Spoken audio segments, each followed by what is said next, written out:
आज के टॉपिक में हम बात करेंगे, बहुत सारे डायबिटीज़ के मरीज जब मेटाबॉलिक ट्रीटमेंट शुरू करते हैं तो वो अचानक एक सप्ताह में ही चाहते हैं कि मेरा सब कुछ ठीक हो जाए, जबकि वो पिछले 20 साल से डायबिटीज़ का इलाज अलग अलग जगह पे ले रहे थे और एलोपैथिक इलाज ले रहे थे, तो उसका शुगर कभी कंट्रोल नहीं हुआ। तो वैसे अवस्था में इमीडिएट तुरंत कंट्रोल हो जाना ये चीज़ संभव नहीं है। आप ये बात मान के चलिए, आपके शरीर में जो इतने दिनों से मेटाबॉलिक वेस्ट पड़ा हुआ है और जो आप बरसों से आपने जो भी इलाज कराया है उसमें उससे जो शरीर की हानि हुई है उसको तुरंत ही ठीक नहीं हो सकता। वो ठीक होने में 9 महीना, 10 महीना, 12 महीना इस टाइप का समय लग सकता है। इसमें सबसे बड़ी क्या समस्या है, अब देखिए डायबिटीज़ के मरीज हमारे उपचार में क्या क्या खा सकते हैं।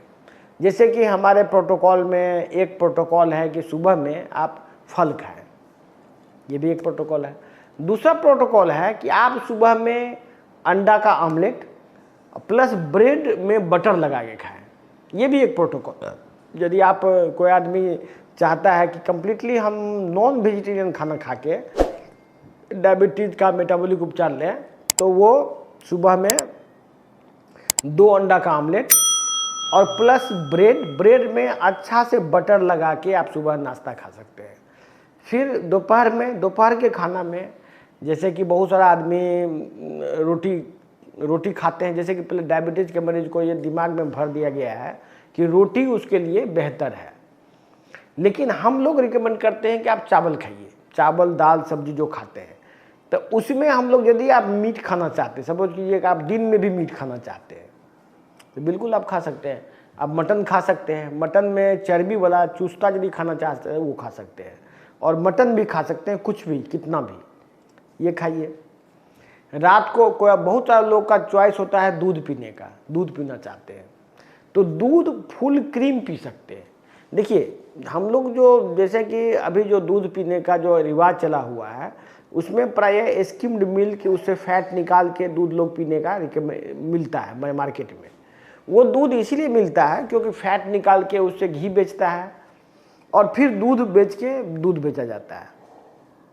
तो ये डेयरी इंडस्ट्री के प्रॉफिट के लिए दूध से फैट निकाल के ये सब काम बिक्री और उसका दुकानदारी चलता है, लेकिन इससे मरीज को फ़ायदा नहीं है। मरीज यदि हाफ क्रीम दूध पिए तो उससे उसको ऑलवेज हानि होगा। तो हमारे मेटाबॉलिक ट्रीटमेंट में ऐसा नहीं है कि आप कुछ नहीं खा सकते। हाँ, यदि आपको स्पेसिफिक किडनी डैमेज है सपोज, और आप चाहते हैं कि हम मीट मछली खाते हुए हम किडनी को ठीक करें, हमारा चॉइस ऑफ भोजन में कमी ना हो, तो क्या होगा, तो उसके लिए क्या किया जाएगा कि जैसे आप चिकन खाते हैं तो चिकन में आपको देसी चिकन खाना होगा, मटन पोल्ट्री वाला नहीं। पोल्ट्री वाले चिकन में क्या है कि उसको बहुत ही गंदगी खिला के उसको अचानक ही वेट बढ़ाया जाता है। इससे उसके अंदर ऑर्गेनिक वेस्ट पड़ा रहता है बॉडी के अंदर, कि चिकन में जो आपको पोल्ट्री का चिकन है उसको जो खाना खिलाया जाता है, उसको जो ज़बरदस्ती वेट बढ़ाया जाता है, 1 महीना के अंदर ही वो 1 किलो या 1.5 किलो का हो जाता है। इसके वो क्या होता है कि उसके अंदर काफ़ी बॉडी में इन्फ्लामेशन और फैट स्टोरेज का हार्मोन और एंटीबायोटिक वगैरह देके उसके बॉडी को अचानक ही ओबेस किया जाता है, जो कि आपका वो जो चिकन में जितना बीमारी है वो खा के आपके अंदर वो ट्रांसफ़र हो जाता है। तो इसीलिए ये बहुत साइंटिफिकली इसमें सोचा जाता है कि क्या लोग को खिलाया जाए कि वो उसको बीमारी ना हो या उसका बीमारी करेक्ट हो। इसके पीछे बहुत रिसर्च है, साइंस है। जैसे रोटी में बहुत सारे नेचुरोपैथ आपको बोलेंगे कि आप एक बार में एक ही ग्रेन खा सकते हैं, जैसे कोई मिलेट खा रहे हैं तो 2 मिलेट नहीं जोड़ सकते हैं, या चावल और रोटी एक साथ नहीं खा सकते हैं। हमारे उपचार में हम लोग क्या करते हैं कि कार्बोहाइड्रेट के परसेंटेज एंड क्वालिटी के हिसाब से मल्टीग्रेन भी आप खा सकते हैं। हम कुछ दिन में मल्टीग्रेन का एक सीरीज इंट्रोड्यूस करेंगे, जिससे कि आप कितनी भी रोटी खाएंगे तो आपका शुगर नहीं बढ़ेगा। जैसे अभी हम लोग शुगर में रेस्ट्रिक्ट करते हैं कि आप 2 रोटी 4 रोटी से ज़्यादा मत खाइए, लेकिन वो उस प्रोटोकॉल में आप कितना भी रोटी खा सकते हैं, चाहे 20 रोटी खाना है तो 20 रोटी भी खा सकते हैं। तो ऐसा इसीलिए क्योंकि उसमें फिर ग्रेन्स का एक स्पेसिफिक क्राइटेरिया बनाया जाएगा जिसमें कि आपको कार्बोहाइड्रेट का परसेंटेज 30% से बिलो रखा जाएगा।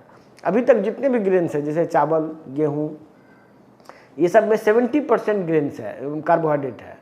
जब यदि हम उसको कंसंट्रेशन को 30% या उससे बिलो ले आते हैं आपके टोटल डाइट में, तो आपका शुगर उससे भी कंट्रोल हो जाता है। लोग ने दवाई बनाया है जो स्पेसिफिकली पेनक्रियाज पे काम करता है, स्पेसिफिकली जो पेरिफेरल टिश्यू पे काम करता है, उसके हेल्थ को इम्प्रूव करता है, सेलुलर फंक्शन को इम्प्रूव करता है, सेलुलर मेटाबॉलिज्म को एक्टिवेट करता है। ये ऐसे herbs, plants, food supplements already market में अवेलेबल था जिसको कि एक जगह लाने का काम हमने मेटाबॉलिक उपचार के द्वारा किया है। इसीलिए आप लोग इस बात से परेशान मत होइए कि डायबिटीज़ के इलाज में बहुत ज़्यादा डाइटरी रेस्ट्रिक्शंस है और बस यही है कि आपको एक बेहतर भोजन की आदत डालनी पड़ती है। बेहतर भोजन मतलब जो न्यूट्रिशनली बेहतर हो, जो न्यूट्रिशनली इन्फीरियर है, उस भोजन को यदि ज़्यादा दिन तक आप खाते रहेंगे तो नेचुरली आप स्वस्थ नहीं रह सकते। और यही साइंटिफिक स्टडी जो है मेटाबॉलिक उपचार को आगे ले जाता है।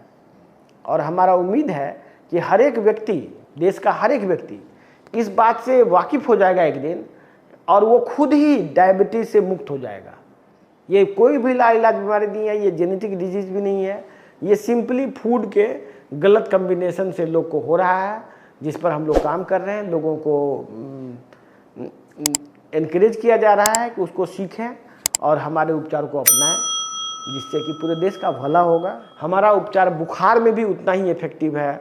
बुखार, सर्दी, जुकाम, cancer, kidney failure, heart failure, brain का जितना भी बीमारी है, सब में हमारा उपचार काफ़ी इफेक्टिव है क्योंकि ये बहुत ही साइंटिफिकली डिज़ाइन किया गया है। तो आप लोगों को वेलकम है और आप लोग लाइलाज होके नाउम्मीद ना हो, हर एक व्यक्ति का मेटाबॉलिक उपचार में वेलकम है। धन्यवाद।